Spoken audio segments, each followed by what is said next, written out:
All right, welcome to the Krug Show. Raj in the house. It's Tuesday night. Joey Bosa will not be joining Nick Bosa. Is that good news? Is that bad news? We discuss it all right now. It's the Krug Show.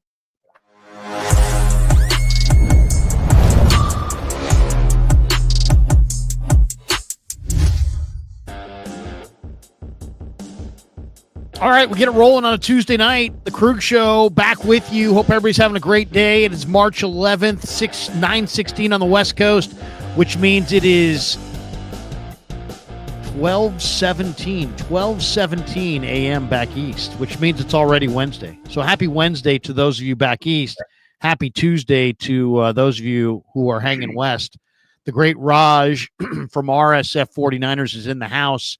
He probably the top page on top internet guy as far as the Niners are concerned is Raj.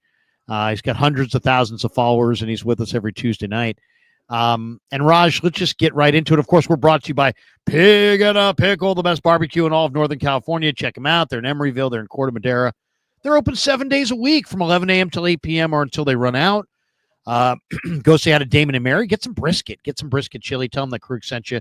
We're also brought to you by Sharp Corners Sports Cards and Collectibles, 205 Cypress Avenue in Pacific Grove, California, along the Monterey Peninsula. Thanks to Anthony Catania. He's at 831-521-5264. We also have two new sponsors for spring training, our spring training trip in the month of March. Claw Daddy Arcades. Claw Daddy Arcades, brand new arcade in Northern California. Check him out. You can follow him on Instagram at claw_daddy_arcades and find a location near you. And we're also brought to you by LearnKey's Upskill Academy. If you're just needing some more skills to get the job of your dreams, whether you're interested in IT, cybersecurity, marketing, or another high-demand field, check out LearnKey Upskill Academy. They offer over 30 different certification programs to help you take that next step in your professional career. They've been in business for 37 years. They currently have over 200,000 students, and they place about 100 different graduates in great paying jobs every single month. So we appreciate them for being proud sponsors of the Krug Show. LearnKey is fantastic, and if you can benefit from them, LearnKey's Upskill Academy, the links are in the description, by the way, for all of our sponsors, and thanks to all of them for sponsoring the Krug Show. All right, is my camera's glitching a little bit, huh? For some reason. Look at that. Everything was just fine until just a second ago. Wow, what's going on, Larry? I'm not really sure. We'll have to all make the sponsors, they need to pay you. They're not paying you enough. Give me 30 seconds. I'll reset the camera. Hold on. Oh my God, Larry's crashing out, guys. Let's wait and. Oh my God.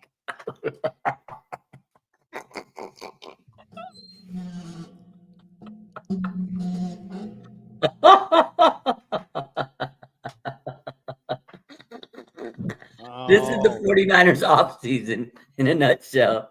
This is crash out. Even the video's crashing out, just like the fans, bro. Larry got released, bro. They cut him, bro. They cut him. They cut Sourdough Sam. We're done, bro. Hold on. There we go.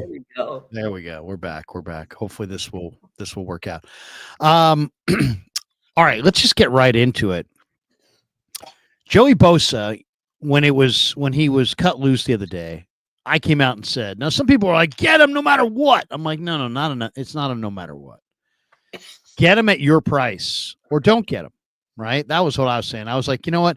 And you got to have a limit, right? I mean, that's kind of the new world order for the Niners. You got to have a limit. You can't just spend anything you want. And I kind of set the limit at about $10 million.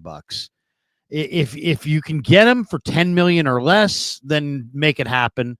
But if you can't get him for 10 million or less, then move on and let him go somewhere else. It's not when you want to get younger, faster, and healthier. Signing Joey Bosa is probably not, in the cards. And he gets a 1-year deal with the Buffalo Bills for $12.6 million.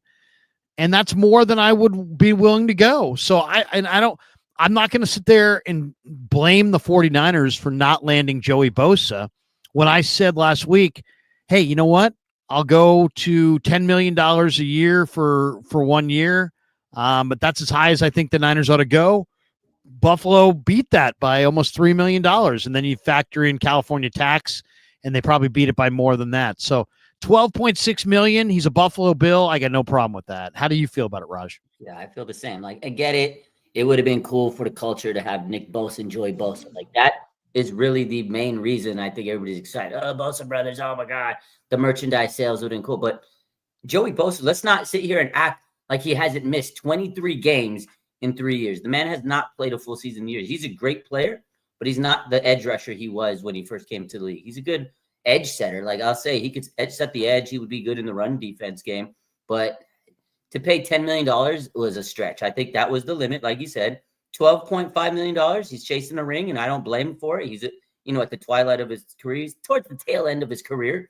Go chase a ring. He's got Josh Allen, the MVP, a really good team with Buffalo, and he's replacing Von Miller, an older veteran that left. And now they needed a guy like, a big veteran edge rusher, and that's what they did. So they paid him $12 million. I love that for him. It's great for him. Niners were never going to pay him that much. I think the Niners were going to say, hey, come play with your brother. That's what they were banking on selling him, and it was enough to sell him. So am I mad at it? No. Am I going to lose sleep over it? No. The Niners are trying to get younger and save money. John Lynch told us this at the Combine. I think people are finally realizing what he said. He's saying, look, we're not going to spend money on these bad contracts. They did that with Javon Hargrave, and that bit them in the ass. And now all these deals that the 49ers are looking at is they got to save money. They got a lot of dead cap. And this is a year where you can get away with that. You got an easy schedule. Is it crazy that we're not saving splashy players? It is what it is. I feel like the 49ers, for 4 or 5 years in a row, they were going at it. They were spending big. And I think the fans got used to that, and they were waiting for it. And now, they're not signing splashy players because they won 6 games, Larry. You're not going to win games by signing players that are injured because your whole roster last year was injured. So at the end of the day, this was a very wise decision by the 49ers. I agree. Not only do I agree, I'm going to prove that it's a wise decision. Okay. Okay. So let me do this. Let me share the screen, and so we can show you the free agent market up close, and you guys can see for yourselves. This is the spot track list of NFL free agents. These are edge rushers, right? These are edge rushers, unrestricted free agents, UFAs, not restricted. Edge rushers on all teams for 2025. Okay, so I'm looking at this group of players. Okay, so Josh Sweat was the highest rated guy. Went to Arizona, jumped from Philly to Arizona. Then Chase Young. Okay, Chase Young, whatever. Harold Landry went from Tennessee to New England. Good player. Hassan Reddick's a good player. He went from the Jets to Tampa Bay. Joey Bosa goes from the Chargers to Buffalo. All these guys right here are signed, okay? Leonard Floyd, by the way, jumped to Atlanta. Good for Leonard. He's from Georgia. He went to Georgia. Yep. This allows him to finish at home. And so he's now a member of the Atlanta Falcons. He was cut loose. Now, I thought he was cut loose. They were asking me this morning, why was he cut loose? I'm like, because they're getting Joey Bosa. Yeah. So much for that. They didn't get Joey Bosa. It makes sense in that sense. Like, I think that was the only mistake I saw from today was getting rid of Leonard Floyd. Maybe it was a premature. Maybe they thought they were getting someone. There's got to be a plan because right now, edge is very thin, and it was thin last year. So that, to me, is the only real issue I had today. Yeah, well, I mean, and if there was nobody left, to be one thing. But I'm going to illustrate this. So you got Leonard Floyd, who went to Atlanta, 1 year, $10 million. Solomon Thomas, I think he would have been nice, a nice player up front, not necessarily an edge rusher, but a nice rotation piece. He jumped from the Jets to the Cowboys. Okay. Joseph Osai is a guy that I really liked. He re-signed in Cincinnati. Joe Tryon, Shawinka, I guess he dumped the Shawinka part, but he jumped from Tampa to Cleveland. I thought that was a good move. Dallas signed Peyton Turner away from the Saints. I thought that was a pretty good move. So those are the guys that are all signed. Now, here are the guys that are still out there who are available. Of this group, Von Miller's making 20, though I would call Von Miller. I mean, I would. There's no doubt I'd call Von Miller. Then I'm looking down this list. Zardarius Smith. If you want to offer Joey Bosa $10 million, maybe offer that to Zadarius Smith, who made 11.5 last year. He probably takes it. He's 32. I mean, I could make an argument that Zadarius Smith at 10 million is probably better than Joey Bosa. But then you go further down the line and you look at more guys down this list. You see Cleve Farrell. He's out there if you want him. Dante Fowler. He's out there if you want him. I like Darrell Taylor. Now, Darrell Taylor's only 27. He started in Seattle. He went to Chicago. He only made $3.1 million. I like Darrell Taylor. I would sign Darrell Taylor. Josh Uche who went from New England to Kansas City at the trade deadline. Another speed rusher off the edge. I don't know if he fits the system perfectly, but he's 26. He made $3 million. I'd rather sign 27-year-old Darrell Taylor and 26-year-old Josh Uche than Joey Bosa at 33. Let me see if there's anybody else on this list. Azeez Ojulari made $1.6 million. What's that? He's going to be expensive. I think the biggest name left is Azeez Ojulari. He, to me, is a fantastic player. I wanted him coming out of college, but I think he's going to cost more than $10 million. Don't you think?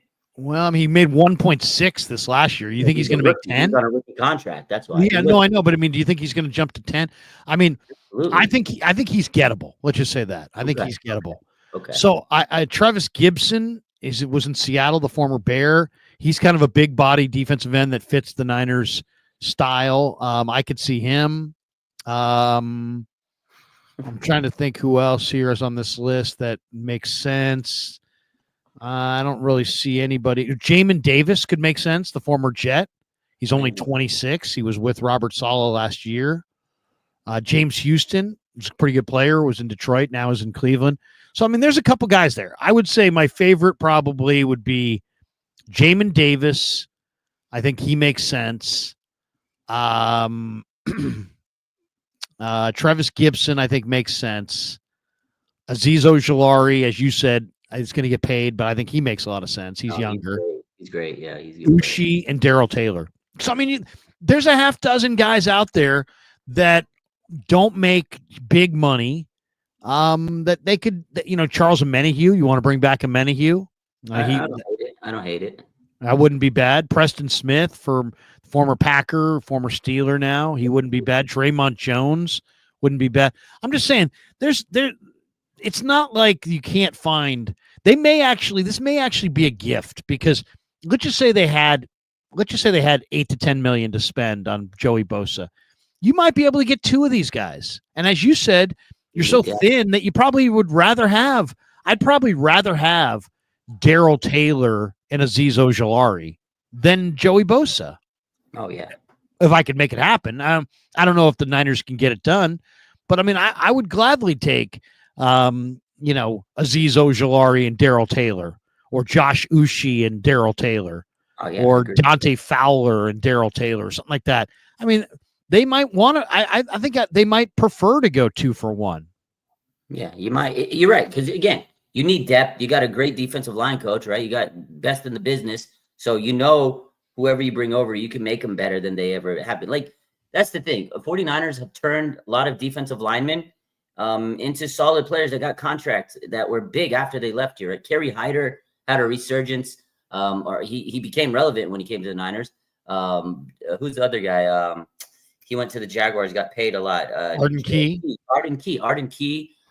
Charles Omenihu, we mentioned. There's a lot of players that came to the 49ers who were kind of relatively nobodies on the D-line, and they turned them into something pretty decent. So they got paid after they left us. So, yeah, you could go get some of those unknown guys. The 49ers could turn them into something. They need depth because right now you have Drake Jackson and his bum knee. I don't even know if he's going to play this year. Robert Beal, he's not great. I'll give you one guy. That they have that nobody's banking on that's a good player.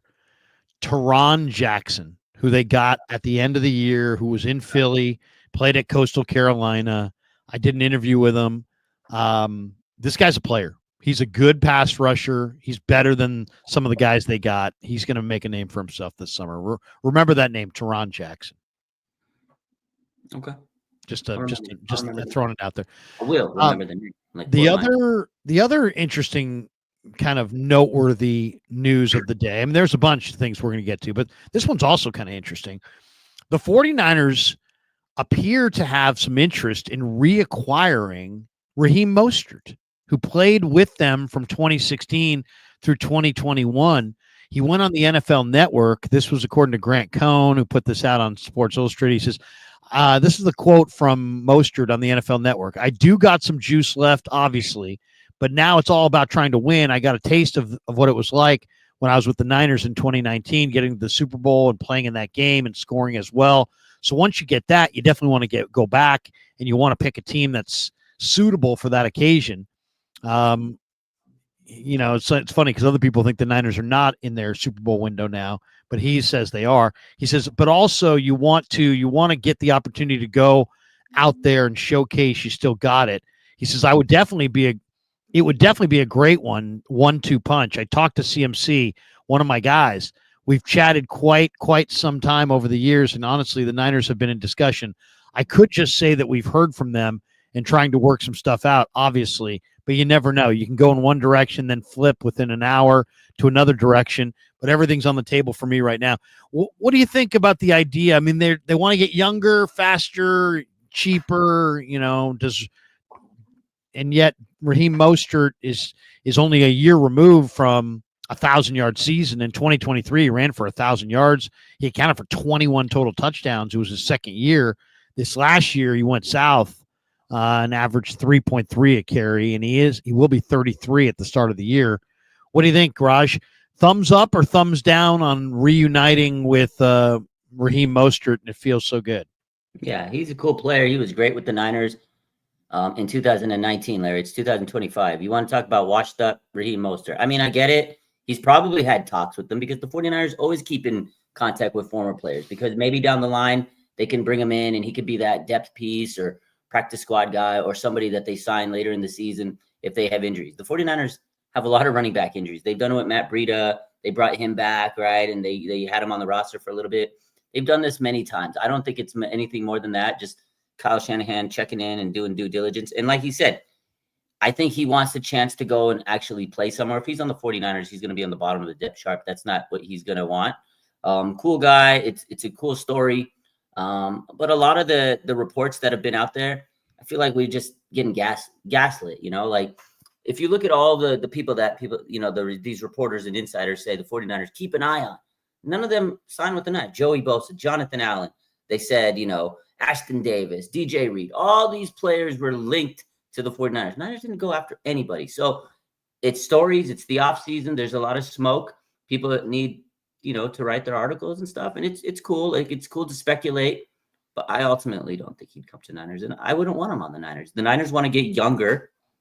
How is signing Raheem Mostert getting you younger? You're not getting younger. They got also it's a great running back draft. I mean, it's an amazing great running backs. You can go get so many find people. a great running back in the draft. I mean, and you know what, Larry?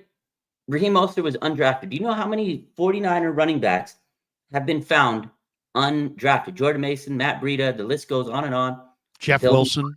They'll get an undrafted running back and turn him into a good player. I'm not worried about running back.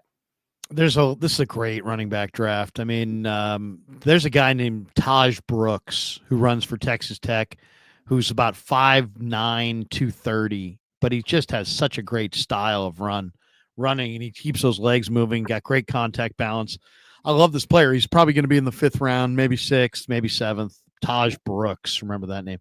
The Niners did actually add some players today, so why don't we talk about some of those guys? The first one was this morning where they signed Richie Grant. Now, I love this one. Now, I've had some Falcon fans reach out to me. Hey, I'm a Falcons fan, and believe me, he's nothing. It's like, all right, sorry. But I did see this player play before he was with the Falcons. He played at Central Florida, and he was a really good player in the draft. I really liked him in the draft, and he went in the 2nd round. He was a finalist his final year at University of Central Florida for the Jim Thorpe Award given to the nation's top defensive back. Wow. Got invited to the Senior Bowl. I really like this player. I think Richie Grant is a safety that can make the 49ers. I think they've flirted with the last couple of years with guys like Tayshaun Gibson and guys like that, but they were all guys that were kind of long in the tooth. This guy's still relatively young. He's physical. He can hit, and I think he's got enough coverage ability where he could play. If they want to go cover 3, he could play the field.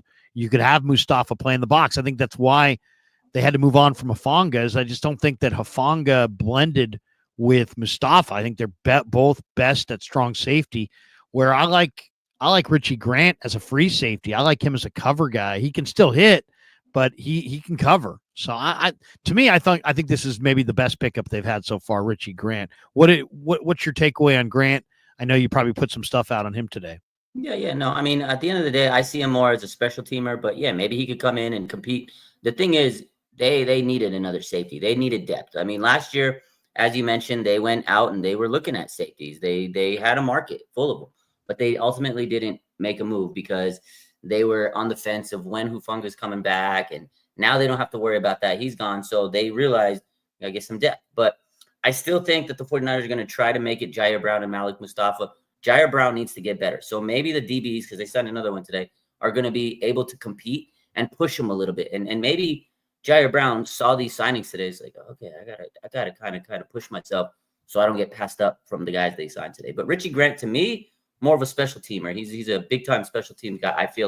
I think all the players the 49ers signed today that we'll talk about are pretty much special teams because they had the last place unit in special teams. How many times did we curse at our TV and sit there and get so mad at special teams last year? Like, they cost the Niners many games. And I feel like, they got a new special teams coordinator, Brant Boyer, and I feel like their job today was, let's fix the unit. They put an emphasis. They didn't sign big splashy guys.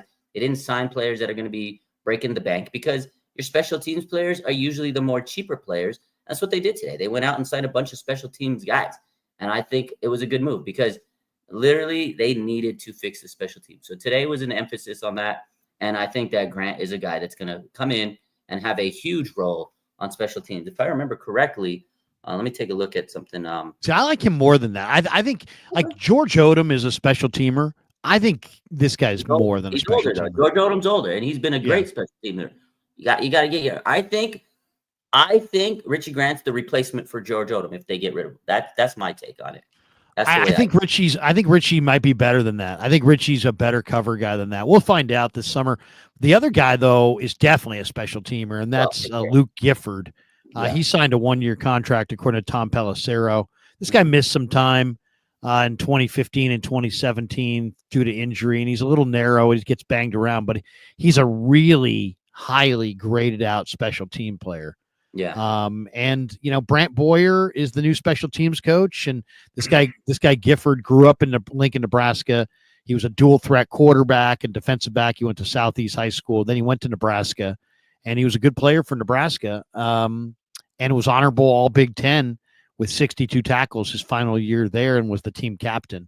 So good special teamer. They added the tight end, who I think also is going to be a pretty good special teamer and a blocking tight end. So they're kind of useful pieces. Then now this afternoon, they also signed Jason Pinnock, the former Pitt Panther corner, who was with the New York Giants. And I like Pinnock. I think Pinnock's a solid veteran depth piece. Good size corner from Windsor, Connecticut, 6 feet, 205 pounds, super aggressive and smart, tough kid, first team all-state player in high school in Hartford.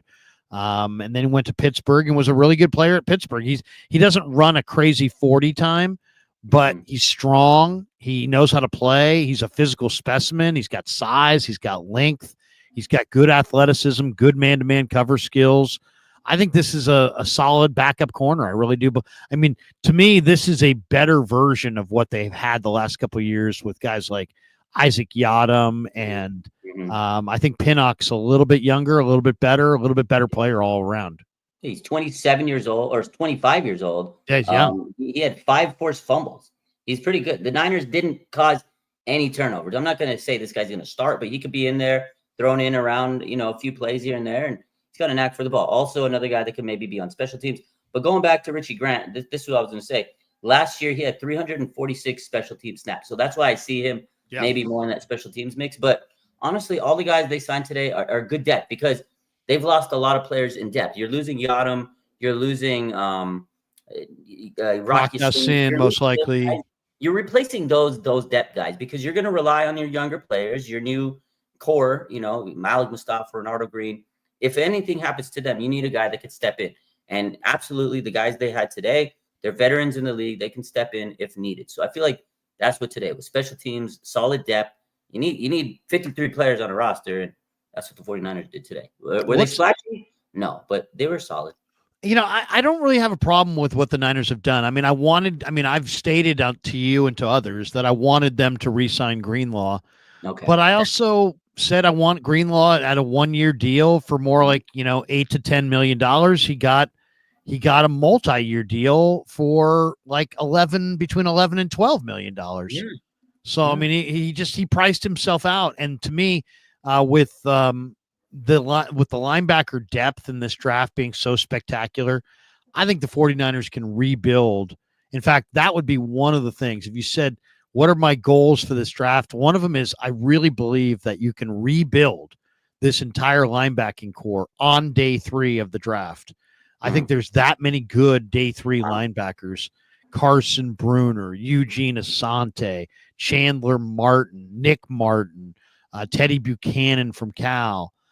There's about 6 or 7 undersized linebackers who are really productive players who are all going to be there on day 3 of the draft. And some of these guys really have great workout numbers too, is in addition to great production. And they're all lined up to go round 5, round 6, round 7. And I think if the Niners want to, trade back, get a couple extra picks, I mean, you could rebuild your entire linebacking core on day 3 of this draft. I like it. I mean, it is. There's a lot of depth now. Kind of going off of that, I honestly feel like the only signing that kind of sucked that we didn't get back was Dre Greenlaw. I agree with that. He was great. We talked about a tone setter, but for him to get a 3-year deal, $35 million, it's crazy. If I'm him, I'm taking that, running with the money because he's coming off a major injury. No matter what you say, no matter what people think, the Niners did have to think about that. And what did they say? They got to get younger, and they've thrown a lot of money to players that did get hurt, and it's unfortunate. They had to make some decisions that were not probably fan friendly. But I love Greenlaw, but it's a risk. It was a risk, and the 49ers were probably willing to pay him a 1-year deal. To get a multi-year deal is fantastic in this league because you get the guaranteed money. So for him, it's great. And every player the 49ers lost, they got paid Aaron Banks, Larry, got paid $77 million. Jalen Moore, $30 million. He was a backup. Now he gets starter money. He's going to start. Like, man, what a game. What a season. What an amazing moment that was. All right. The Niners, that's not all the Niners did today. They also signed Demarcus Robinson, the former Ram. Yeah. And I kind of like this one. Now, this guy he was at Florida, was in Kansas City, came to the Rams. He's 6'1", a little bit over 200 pounds. If you look at his workout numbers, they don't say awesome, right? 4.59 is what he ran at the combine. 1.65 on a 10-yard split. 34.5-inch vertical. 10.3 on the broad's pretty good. 6.77 on the 3-cone's a good number. But he if you watch him, he's a downfield receiver. I mean, I don't have it in front of me here, but I can get it. The Niners played the Rams the first game of the year, the first Niner-Ram game of the year. And if I remember correctly, the Rams won that game. They came from behind and won it 27-24. And in that game, they didn't have Puka Nacua and they didn't have Cooper Kupp, but they did have Tutu, who had 4 catches for 93 yards. And Demarcus Robinson also caught a 32-yard pass in that game. And he's a pretty good player. I mean, Demarcus Robinson is 30. He's not old. He's got good size. He's got, effective speed. He caught 7 balls against Philadelphia in the playoff game for 74 yards. Really showed up big in that playoff game. Caught 6 for 72 against Seattle.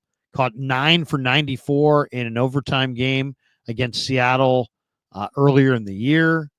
Solid receiver. He had 7 touchdowns this year, 505 yards. He was not, featured at all.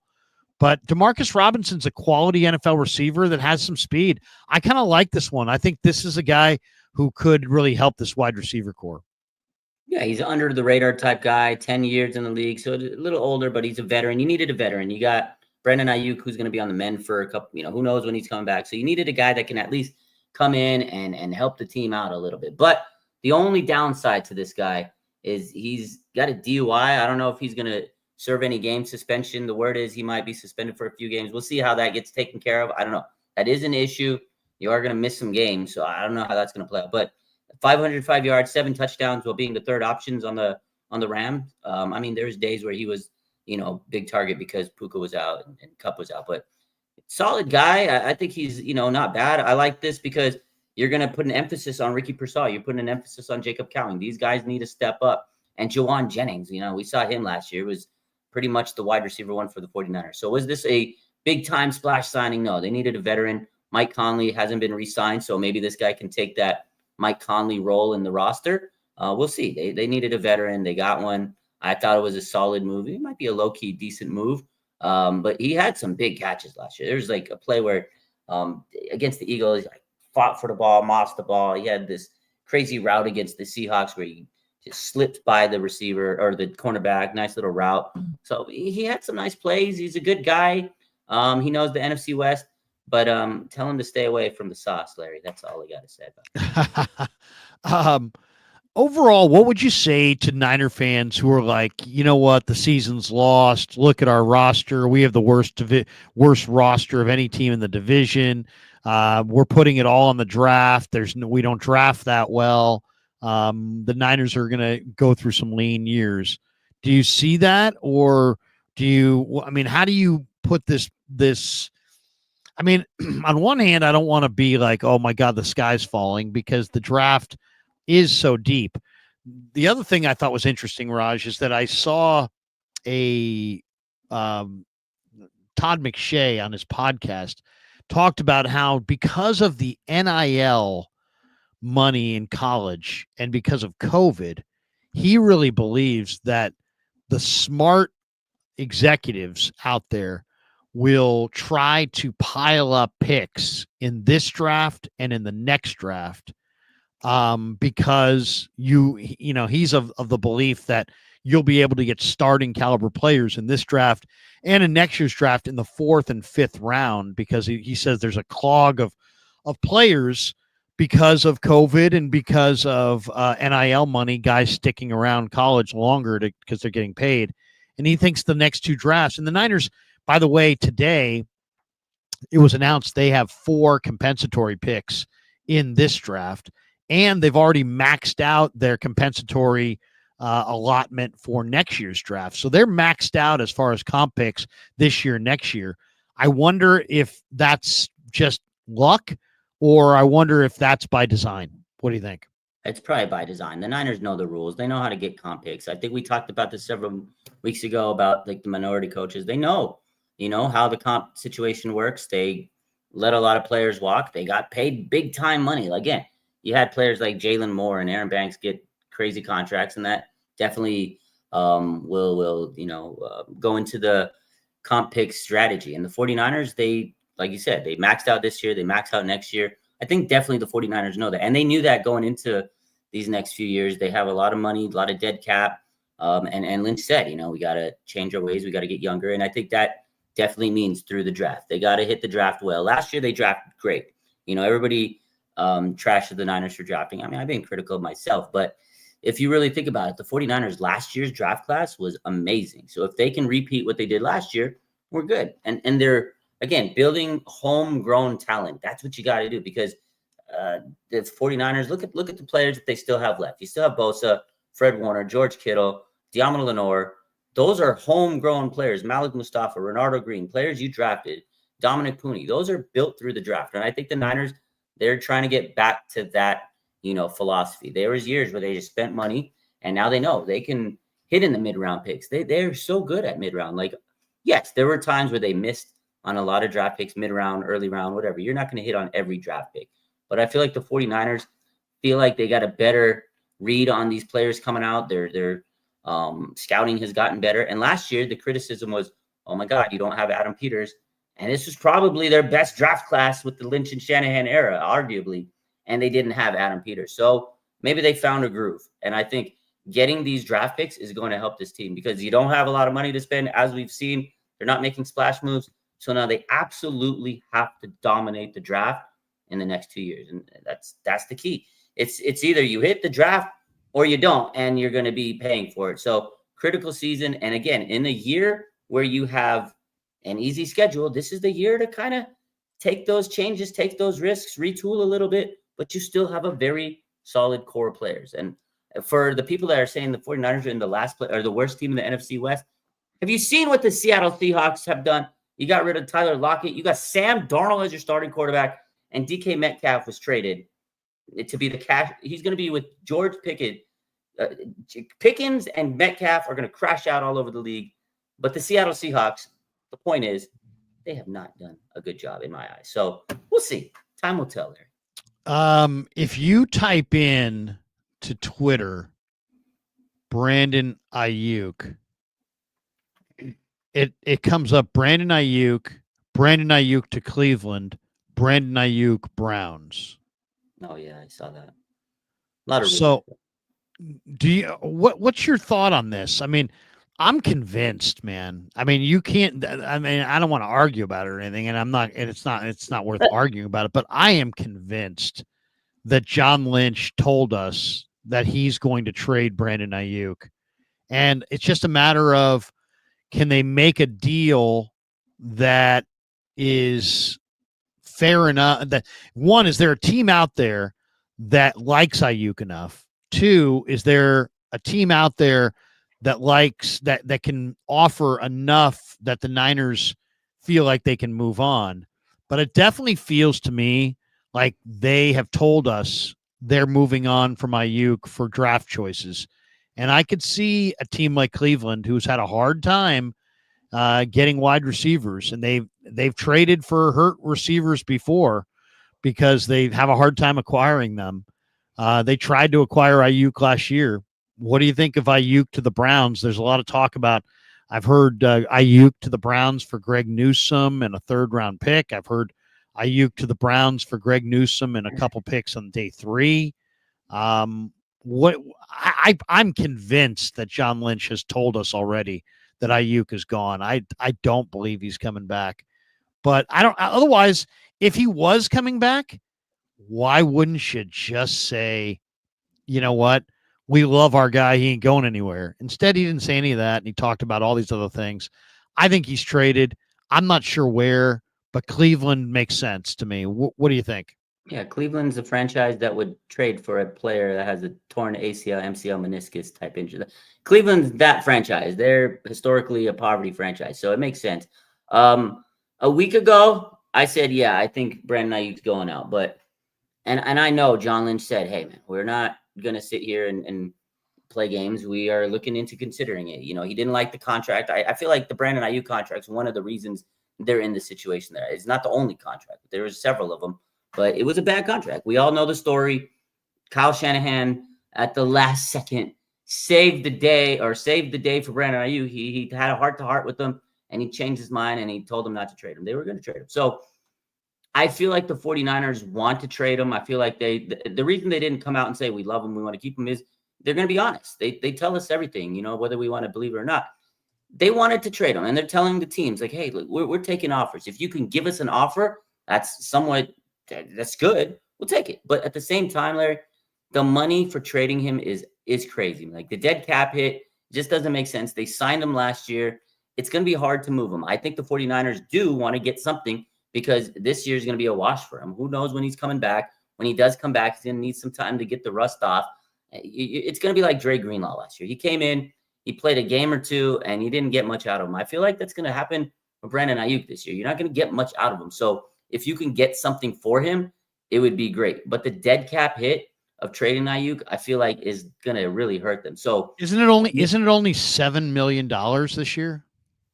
I think the dead cat hit is going to be bigger, because you got to think about all the years that they've guaranteed him money, all the bonuses and all the extra money. So there's still I don't know the exact number, but I know the dead cap would be It'd I be mean, pretty crazy. isn't it kind of dead cap no matter what? Because if you're paying the guy, if you trade him, there's a dead cap hit. But if you have him on your roster and he can't play for you, that's essentially the same thing. I mean, you have, Yeah, I so mean, you're yeah, he's paying him in this there. year and he can't play for you. I'm Correct. just saying, I just think that it sounds to me like they are prioritizing the financial side, and they know that Aiyuk, they didn't want to do the Aiyuk deal. It's funny. John Middlecoff says, on Twitter, he says, not sure I can remember the 49ers regretting a contract faster and having it impact their entire business plan like Brandon Aiyuk. I agree. I mean, it was a major deal. They wait. I mean, it dragged out all off season. It was bad, and they were going to trade it. I mean, it was so dramatic last year, and then boom, he got hurt. I mean, obviously nobody expected that. That was a bad injury, but it hurt him because they could have traded him last year and avoided all this, and it really hurt them. And I think now looking back at it, the 49ers are saying, got to be a little smarter. We got to be smarter with our money. And yeah, of course, if you have him on the roster and he doesn't play, it's just as bad as not, trading him and having the dead cap. But at $77 million, if you add $20 million more to that, you're close to $100 million in dead cap. You got to be a little smarter at some point.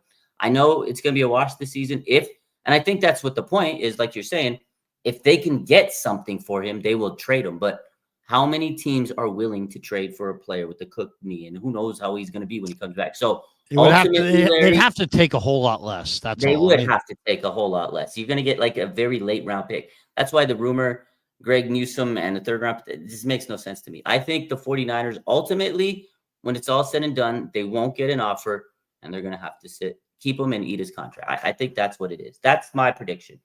There's an awful lot of talk about Browns and Patriots and Carolina and have an interest in Aiyuk. I find it hard to believe that anybody would take that money, but we don't know how desperate some of these teams are to get a big-time receiver. He is young. He's young, so it's not like people would be like, I'm not interested. He's too old, but that one's going to be interesting. What about the overarching story about the new era of 49er football? And it plays like, like Jed is frustrated with Shanahan and that Lynch is going to have a bigger say. But shouldn't Jed's frustration be more with Lynch? I mean, I don't know. It's like, I don't know who's making these picks, but John's the general manager. They've missed 20 times in the first 3 rounds. They've missed 10 times in the third round alone. I know Shanahan is impulsive and guys are in his doghouse and he makes emotional decisions and they're not always the best. But I think Kyle Shanahan, if I had to blame somebody, I mean, I would blame more the Niners striking out in the draft as why they're at where they're at more than an Aiyuk contract or somebody being in Kyle's doghouse longer than they should have been. I mean, I don't know. What do you think of the reset? It seems like Kyle's getting blamed and Lynch is going to take on a greater responsibility, but isn't Lynch's record kind of spotty too? I think they're all to blame. I think it's not just one guy. I think everybody's to blame. Parag, Kyle, John, and I think the whole thing with Kyle is just needs to stick to being a coach. And I feel like Kyle's kind of taken that responsibility and he's kind of telling us he's accepted it because listen, he has a new offensive coordinator. He usually calls a play. Now I know he's still calling plays, but the fact that he's willing to get an offensive coordinator tells me that he's like, okay, I need some help out here. I can't do it all by myself. You got rid of Kyle Juszczyk. You get rid of Deebo Samuel. Those are 2 guys that were integral, big components to his offense. He might be changing it up. He might be going away from 21 personnel. That's Kyle saying, I'm evolving. That's Jed York saying, fix your schemes. Your offense was piss poor. You couldn't score in the red zone. So Jed York saying, look, I need you to be the coach. And also, when Kyle Shanahan came, he picked the GM. So Kyle has power. Like, I think people need to realize Kyle has a lot of power in this franchise, on this organization. So I think Jed is saying, look, you do have a lot of power. In the draft, Kyle does make decisions. The whole story with Brandon Aiyuk, where he runs up and tells him, keep Brandon Aiyuk. I need him on my offense. Kyle has a lot of power. And John Lynch, he also has a lot of power. He does a lot of the drafting. He does a lot of the, the behind-the-scenes things. But I think Jed is saying, let's let John be the GM. Let's let Kyle be the coach. He wants to delegate their responsibilities. And there's no more, I think he doesn't want them to mix and change it up, because I think there were too many cooks in the kitchen. And I think Jed's saying, look, man, let's just strip it back to basics. I like the new philosophy. I know a lot of people don't like this free agency. I'm happy they're not overspending and they're not going after chasing wild, or they're not chasing washed up players. Like, they're just not signing players like DeAndre Hopkins and brand name players. I'm happy. I want to see what they do through the draft, because look at the Rams last year. Everybody thought they were going to be terrible. They lost Aaron Donald. Oh my God. Their defensive line is going to be the best in the league probably next year. Arguably, maybe the Eagles could be better because they got a good D line. So I'm happy. I'm okay with it. You got rid of all these bad coaches. You got rid of the custodian defensive coordinator, Dick Sorensen. You got a real defensive coordinator. Now he needs some talent. You still need to fix the trenches. Right now, the trenches are bad. That's your focus. But I like what they're doing. Kyle, stick to coaching. John Lynch, you're the GM. I like it. Two last thoughts before we call it a night. Juszczyk. You got any problem with Juszczyk moving on? Seems like a lot of the national people want to bang on the Niners, like they cut off 8-time Pro Bowl fullback. It's like, yeah, but you know what? You couldn't run it on third down, and you can't run on second and short. You can't run on third and short. When you can't run in short yardage, you got a Pro Bowl fullback.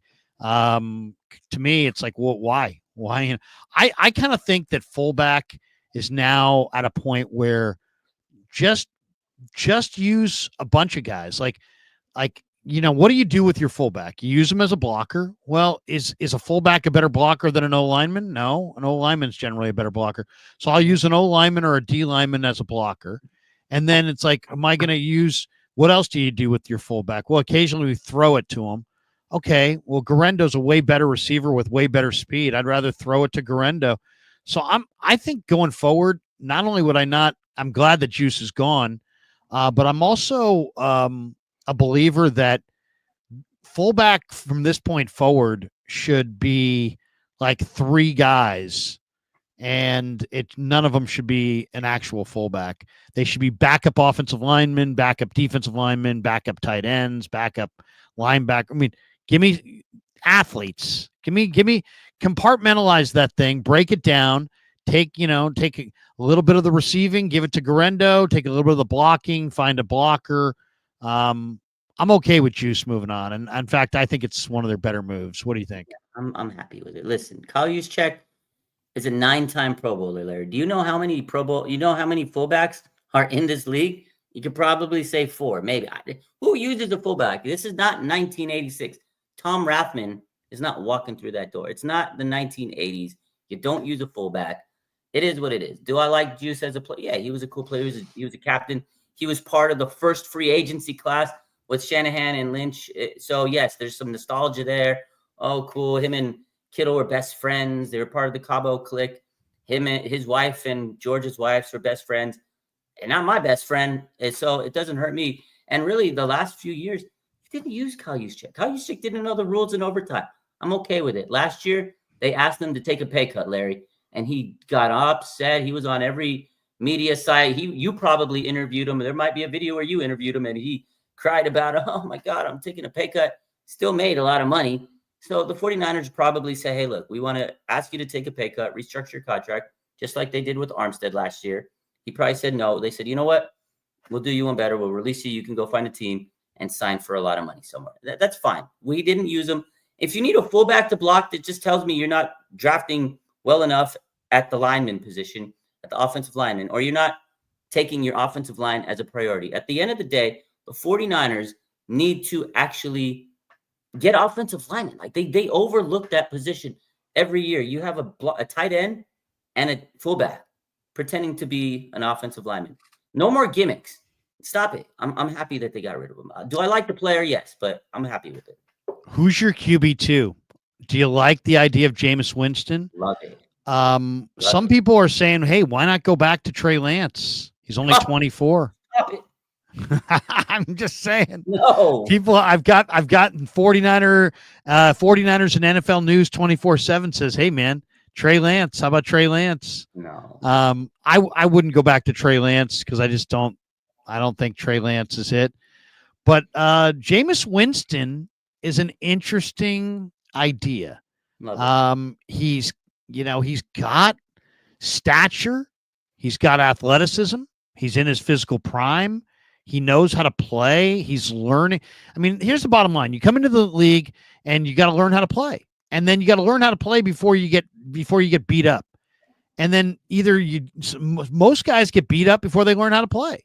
And I feel like, is kind of in that category of player that he's had some injuries. He's had some dark moments for sure on the field, but he's learned he's figured it out. If you put him on the Niners in a backup role, I kind of like Jameis Winston in that situation.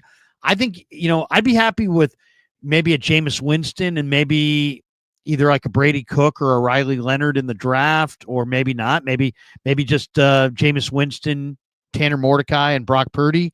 What do you think of Jameis Winston? That's the name that's been floated out there as a veteran they're kicking tires on. Yeah, no, I like Jameis Winston. Fun guy. Be a good locker room guy. The only drawback with Jameis Winston is I don't think he can win games, and that's what you want as a backup quarterback, right? You want your backup quarterback to, if he has to come in, win a few games. Now, I love the guy. I think he's such a great character. Like, you can see what he does out there. A lot of content. Him and George Kittle probably be best friends. But I do feel like I don't know if we'd be able to win games with Winston. He's never really been a proven winner in the NFL. So that's my only downfall with him. I think it's a great idea. I like the guy. He has a good arm. He could come in. But I'm still if we have to give you my best option, I know I've talked about it before, Joe Flacco.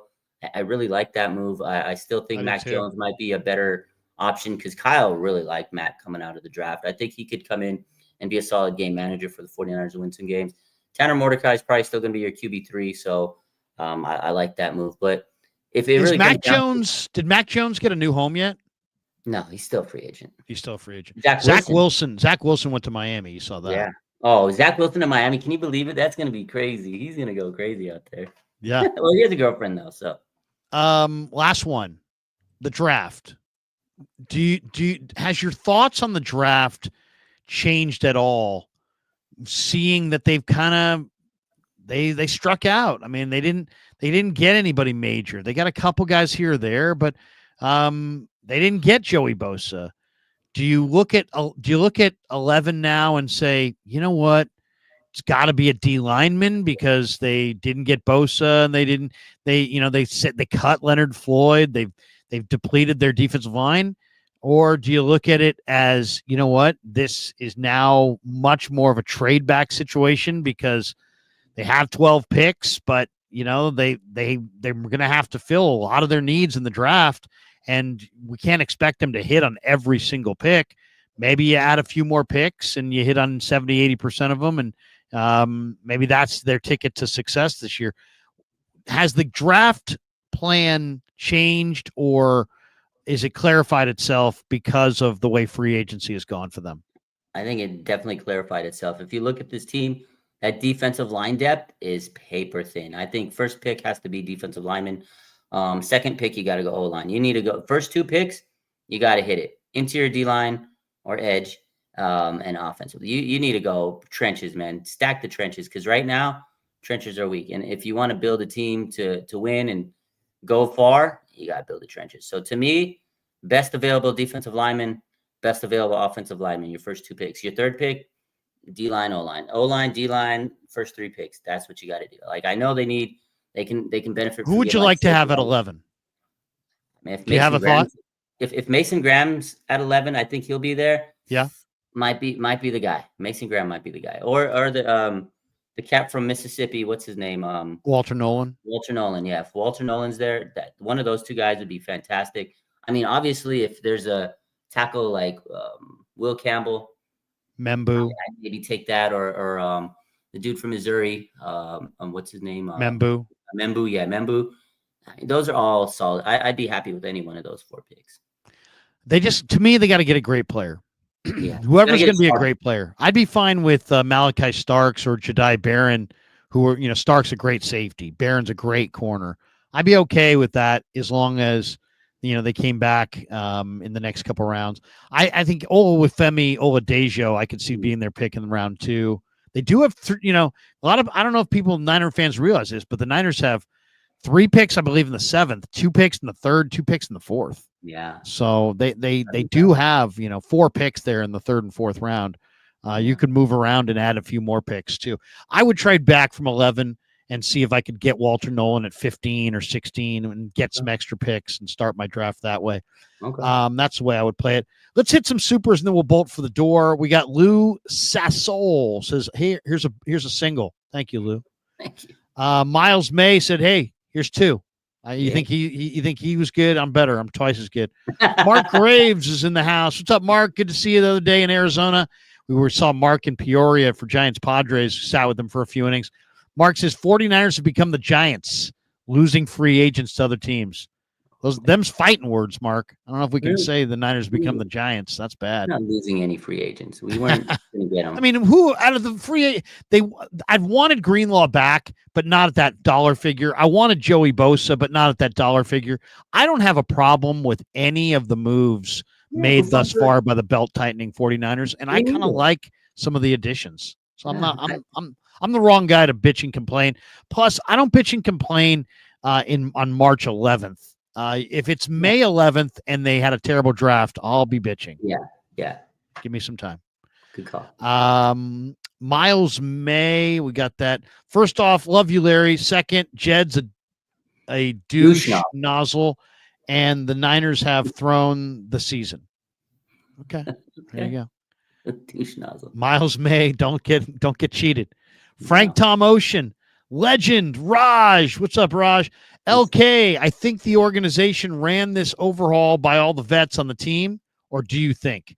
Probably not. I would say no. I'd be upset if I were Kittle or Warner. Oh, no. Come on, man. These guys are businessmen. These guys show up with briefcases and laptops. They understand this is a biz. The players understand the biz better than we do. They really do. Kittle was sad, though. If you saw his Instagram, him and Claire were sure. posting. I mean, that was their guy, but it is what I mean. You get it's like your best. It's like it's your brother. You lose a guy. It's gonna be tough. It's gonna be tough. Yeah, I mean, also it reminds you of your own personal mortality in the game, right? We came in together. Oh, that means that's almost time for me to go, and it's like the whole thing. Pro football. The thing that sucks the most about pro football is how quickly the careers go by.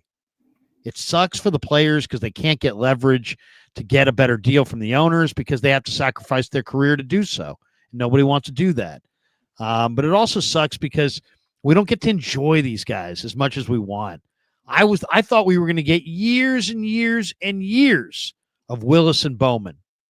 2 years later, it was all gone. It's amazing how fast. It's amazing what the destruction that the violence of this game does to these players' bodies. Miles May says, Larry, how long before Nick Bosa asks out? It's a matter of time. Watch. Trent should retire with his old ass. Okay. Miles May. I'm starting to like Miles May. Thomas Norton says, pig in a pickle. Thanks for making work fun. Thank you, Thomas. I'm glad that we're making work go by faster. Andre Hanna. Larry, what the fuck are the 49ers doing? How do you think the vets on this team will perceive this new youth movement for their morale to get up for the season?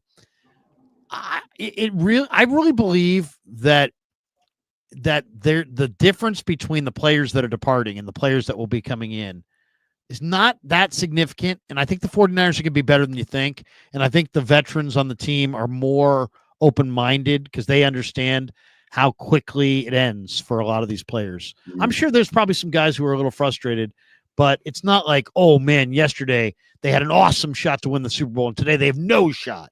It's not like that. It's not getting rid of whatever. It's not like NBA or something where you get rid of Kevin Durant and you wind up with nobody. It's like, it's the let's just see until after the draft. Let's just say that. Claudaddy Arcades. What's up, Claudaddy? Says, should we entertain trading Bosa? If they have buyer's remorse with BA, then why not with Bosa? The juice hasn't been worth the squeeze, in my opinion. There's no question. Bosa is being paid like a megastar, and he's very good, but hasn't played like that megastar. What do you think, Raj? I mean, when it's easy, if you go up to Niner fans right now and say, hey, man, Niners should have traded Aiyuk last year, everybody would be like, yep. If you go up to Niner fans and say, yep, you know what? They should have traded Debo 2 years ago. Yeah. But if you go up to Niner fans and say, trade Nick Bosa, no. You go up to Niner fans and say, trade George Kittle, no. So isn't it just, it's like we want it all, right? The best players on our team, we want to keep them. The worst players and the oldest players and the broken down players, we want to get rid of them. It's like the bottom line is, what do you think of this one from Claudette? Should the Niners try to stay 1 year ahead and start trading some of their players going into their last great year instead of coming out of a down year? What do you think? No, I get it. I see where fans are coming and saying, trade Bosa, you can get draft picks. If we're really in this rebuilding mode where we're not signing anybody, trade Bosa, trade Kittle, trade. I see where they're saying, but the one thing I remember John Lynch and Kyle Shanahan have said over the years, a good pass rusher is hard to find. 49ers have one good pass rusher on their defense. You get rid of Bosa, who the hell is going to pass rush? Yetur Gross-Matos, he played 4 games last year. Ladies and gentlemen, Nick Bosa has not had any help. He's had 2 down years since he signed the contract. I get it. Still was relatively good last year, considering, and I know he had the injury, he missed some games, but he was actually a very good player. He got a lot of pressures. He was good. I know people want him to get 20 sacks a year because he's being paid like, 34 million a year. And I get it. He's still pretty good. You just need to get him some help. They've tried over the last few years, Larry, and he doesn't have anybody. Again, Robert Beal, Drake Jackson, they weren't the answers. Leonard Floyd, he was okay, but he got most of his sacks when people were running into him. It wasn't like he had these like massive, like, oh my God, crazy defensive lineman moves. He's getting coverage sacks or, just gimme sacks. And at the end of the day, Think outside the box. I mean, the Eagles got Jalix Hunt from Houston Baptist. Think outside the box. Find some edge rushers that can come out of nowhere. Not everybody's got to have a huge name. Sometimes there's guys that come out of nowhere in the 5th round and kick ass. Go find those guys. I agree with you. I mean, I look at it this way, Raj. Why have like Brink security if you're going to leave your garage door open? Right. And it's like, why have Nick Bosa and his $34 million a year contract if you're going to leave the side door open by not having another defensive end opposite him? If you're just going to let the quarterback slide out the side door, then why am I paying Bosa so much damn money? I want to lock. If I'm going to pay Bosa that kind of money, I want to lock that side door. I want to make sure I've got a better defensive end opposite him. And I just think they haven't found that guy. And it's like, you're right. It's really hard to find these guys. Go find a couple guys. Find a couple guys. Darrell Taylor would be a decent option. Go get a Darrell Taylor. Go draft a couple guys. Olufemi Oladejo would be a nice defensive end. The Savion Jones from LSU, who played edge rusher at LSU at 290 and then played inside at the Senior Bowl. I think that's the perfect piece. Now, that guy's a speculative draft choice. He might go anywhere from 25 through 65 or 70. But he's 6'6", 290. He's got true defensive end movements, and he's a huge guy who could set the edge. Go get a guy like Savion Jones, put him opposite Nick Bosa. Something like that, I think, is what they need. Okay, a couple more before we get out. We got this one from James Foster. Didn't Aiyuk walk off the field after his injury? I know it was 3 different ligaments, but there is different degrees of tears. I think he will recover. He did walk off, but it was a full blown deal. ACL, MCL, meniscus. So, I mean, Raj, you're a physical therapist. You're not a doctor, but I mean, you're more of a doctor than I am. What the heck? I mean, what do you think? What's a reasonable expectation? I was saying November, maybe late November, like Thanksgiving. He heard it in week 7, I think, against Kansas City. When is Aiyuk going to be back, and will he be diminished, do you think? Yeah, I mean, you definitely would think he's going to be diminished coming off that injury. You don't know, mentally, is he going to be tentative to put weight through it and shift and cut and all that stuff? It's going to take him a few weeks to kind of knock the rust off. I would say the end of November, early December definitely is a good timetable. And to answer the question, he walked off the field. It's a lot of adrenaline at that moment. We saw a couple weeks ago, Kyrie Irving, he made some free throws, blew his ACL out, right? Sometimes the adrenaline takes over you and, you're not feeling the pain. Later on, I bet you Brandon Aiyuk felt every ounce of pain in that joint. I'm sure it was hurt, but they're also athletes. They're big, strong guys. They interact like it different. If I tore my ACL, MCL, meniscus, Larry, I probably wouldn't be walking on it. I'm not Brandon. Well, I mean, I think that I think a lot of guys. I mean, you've seen it before. Guys, they try to say, "I'm fine, I'm fine, I'm fine."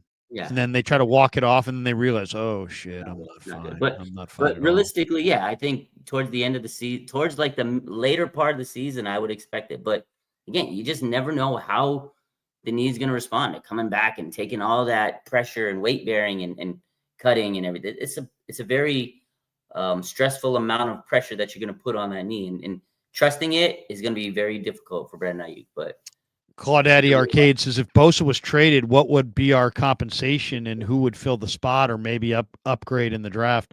Well, you wouldn't be upgrading. I mean, this guy's the second pick in the draft. I don't think you'd be upgrading. As far as what would your compensation be, it's really speculative. I would say probably multiple number ones, but I don't know who's looking for that player. And you'd have to, that there would have to be somebody who has multiple number ones that was super passionate about Nick Bosa. And getting him, and I don't know. It's first of all, I don't think it's going to happen. But second of all, it's hard to predict like what that value would really be. G Code Travels Vlog POV. Indiana Jones picked the right cup. Luke Farrell, hidden gem. We will look back on the signing with his impact, and I think the 49ers will draft over 13 and a half picks. Indiana Jones picked the right cup. Am I missing that? What am I? I missed the joke. I know I've watched Indiana Jones before, but a little too late to get the joke. I don't know. I wish I knew. I would like to know, but I don't know. Boxing fan ×4. You got to whip it out and show them who's bigger. Eat a W, Jameis Winston. What? Can you say pause, Larry? I need to say pause after. Just don't steal the crab legs. Isn't that? Didn't he have like a deal with crab legs? Crab legs, yeah. Carlo, no way Saleh knew his defense would be depleted like this. This D line is a joke right now. No way they hit on every draft pick. Who's still available? I mentioned Darrell Taylor because I think Darrell Taylor would be a good fit in this defense. There's a few guys available. Believe me, Robert Saleh absolutely walked into the situation with his eyes open. These guys know everything.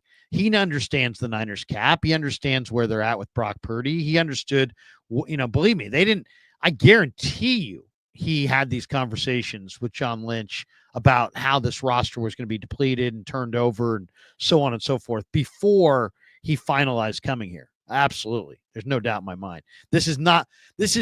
If you're of the mindset that Robert Saleh signed a deal to come to the Niners and is now sitting there going, what is going on? It's like, no, no, and no. I mean, it sounds cool, but no. Yes, Saleh knew that this was all coming. Wilson, love what they're doing. Let's trade Bosa next. So there you go. The people are not happy there. Some people aren't happy. Some people like the turnover. Raj, what do you got cooking the rest of the week, man? We had a lot to get to tonight. We got through all of it. What do you got cooking the rest of the week on your everything? Whatever's going on, we cook it, posting live every week. We just on every day. This is a busy week. Whatever happens, we'll be posted. You probably see it on my page before you talk to Larry. So. You're a force of nature, dude. When I get up in the morning, you're already started. I can go to your page at like 7 a.m. Yeah. And it's already there. Do you have one last thought on the way out the door? Do you have any draft thought at all? I'm going to share the screen. This guy kind of impressed me in some of the draft lead up, the combine and whatnot. And this guy, Vinny Levine, I don't know if you know Vinny. Yeah. But Vinny has got this out there. This is Jared Wilson, the big center for Georgia, who tested out really positively. Wouldn't mind seeing a Jared Wilson at center for the 49ers. That wouldn't be bad. Thank you, Vinny. What round is he? Probably second or third. Probably third. Do it. Get him. Do it. Get him. That's it. That's my last thought, Larry, on the draft. Yeah. Stack the trenches. Just build the trenches. I don't care what else you do. I need dogs on the trenches. I think the 49ers, they got 4 top 100 picks. Those 4 players need to be starters. They need to be impact starters. That's it. Bottom line. Yep. No question. And I can go with one skill position group, but give me an O lineman, give me a D lineman, give me a pass rusher. If you want to go one skill position guy that you love, Travion Henderson or Quinshawn Judkins or a great tight end or, Isaiah Bond, you can take one shot that's not O-line, D-line, or pass rusher, but the rest of that thing's got to be O-line, D-line, pass rusher. And then day 3, linebackers, running backs, and D linemen on the last day. All right, that's going to do it for us. Thanks to Pig and a Pickle. Thanks to Claudaddy Arcades. Thanks to Sharp Corner Sports Cards and Collectibles. Thanks to LearnKey Upskill Academy. All the links are in the description for all of the sponsors. Thanks to Raj. Thanks to all of you. Have a great night. Peace. Yeah, never met a man I've been scared.